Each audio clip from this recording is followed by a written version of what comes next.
ఇదేమిటో మీకు తెలుసా? దీన్ని మా సైడు చిక్కం అంటారు. దీన్ని ఇనుప సువ్వతో తయారు చేస్తారు. 1970-75 టైంలో మా తాతగారు స్వయంగా తన చేతులతో ఈ చిక్కాన్ని అల్లడం జరిగింది.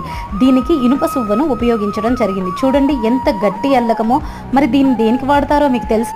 దీని మూత కూడా చూడండి, తీయడానికి పెట్టడానికి ఎంత సులువుగా ఉందో.